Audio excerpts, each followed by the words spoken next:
आजचा हा तुम्हा सर्वांसाठी, माझ्या आदिवासी बांधवांसाठी आजचा दिवस हा उत्साहाचा दिवस, आनंदाचा दिवस। 9 ऑगस्ट हा जागतिक आदिवासी दिन म्हणून साजरा होत असताना देशभरामध्ये क्रांती दिन म्हणून हा दिवस साजरा होत असतो।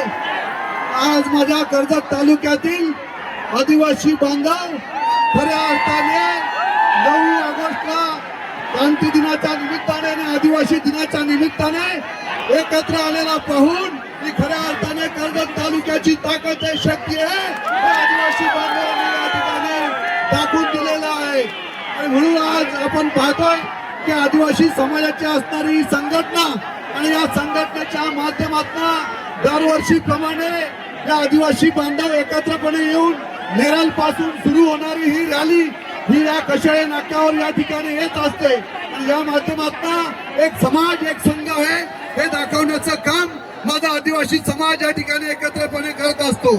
मित्रांनो, आपल्याला कल्पना आहे की या आदिवासी समाजाने या देशाला स्वातंत्र्य मिळवून देण्यासाठी अनेक क्रांतीवीर जन्माला घातलेले आहेत। बिरसा मुंडा असतील, भगवान बिरसा मुंडा असतील, भांगरे असतील, राघोजी भांगरे असतील, नाग्या कातकरी असतील, त्यांच्यासारखे महिलांसाठी सुद्धा नेतृत्व करणारे, आदिवासी महिलांचं नेतृत्व करणाऱ्या आपण राणी दुर्गावतीला पाहिलेला आहे। त्या आदिवासी महिला भगिनी म्हणून या साऱ्यांनी या समाजासाठी, संपूर्ण या भारत देशासाठी फार मोठं योगदान माझ्या आदिवासी समाजाने या ठिकाणी दिलेलं आहे।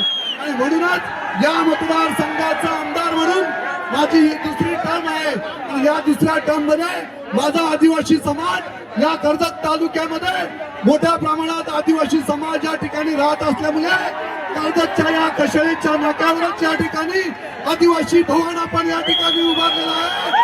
आदिवासी समाजाला न्याय देण्यासाठी या ठिकाणी आदिवासी ऐतिहासिक भवन या ठिकाणी उभारले जाते।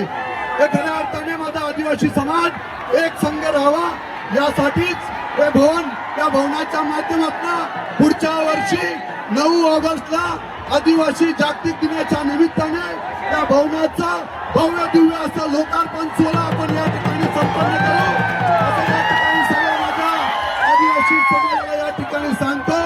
आज पुन्हा एकदा सगळ्यांना आदिवासी दिनाच्या मनपूर्वक शुभेच्छा देतो।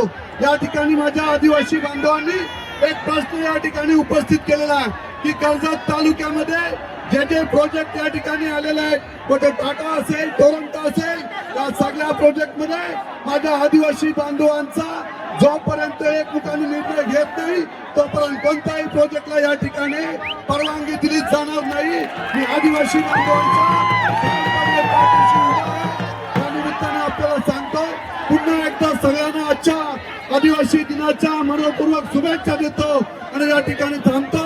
जय हिंद, जय आदिवासी।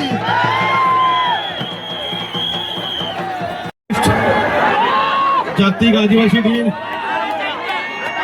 जागतिक आदिवासी दिनाच्या माझ्या सर्व आदिवासी बांधवांना आणि भगिनींना माझ्याकडून हार्दिक नम्र शुभेच्छा आहे। आपल्या सर्वांना माहिती आहे, प्रतिवर्षाप्रमाणे 9 ऑगस्ट मध्ये आपण सर्वजण आनंदात, उत्साहात हा आदिवासी दिन साजरा करत असतो। मी कर्जत तालुक्यामध्ये अनेक वर्ष पाहत आलेलो आहे।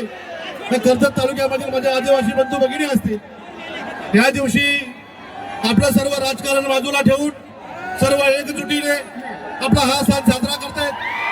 आपल्या सर्वांना माहिती आहे की आदिवासी म्हटलं की या भारतामध्ये आधी कुठला समाज आला असेल तर तो आदिवासी समाज आला आहे, हे सुद्धा आपल्या सर्वांना आणि आदिवासी समाजामध्ये आदिवासी समाजाने आपल्या देशामधलं जल, जंगल आणि जमीन जपण्याचं आणि ती संस्कृती जपण्याचं काम कोणी केलं असेल तर माझ्या या आदिवासी बंधू भगिनीने केलेलं आहे।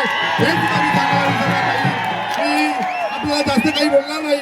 आपण सर्व आनंदात, उत्साहात आहात। आपल्याला सर्वांना शुभेच्छा देण्यासाठी व्यासपीठावर आपल्या मतदारसंघाचे आमदार महेंद्र थोरवे, त्याचप्रमाणे तालुक्याच्या आदिवासी संघटनेचे अध्यक्ष कांताजी आबले साहेब असतील, जिल्ह्याचे अध्यक्ष माळोजी निर्गुणा असतील, आमचे समाज कल्याण सभापती नारायणजी डामसे असतील, सर्व प्रमुख पदाधिकारी असतील, सर्व पक्षाचे सर्वच प्रमुख कार्यकर्ते असतील, त्यांच्या सर्वांच्या वतीने आपल्याला मी मनपूर्वक शुभेच्छा देतो. परंतु आदिवासी बांधवांच्या पाठी मी कायम सांगतो की आजही तुमच्या बरोबर आहे, उद्याही तुमच्या बरोबर आहे, त्यानंतरही तुम्हाला सर्वांना मनपूर्वक शुभेच्छा देतो आणि सांगतो जय हिंद, जय आदिवासी.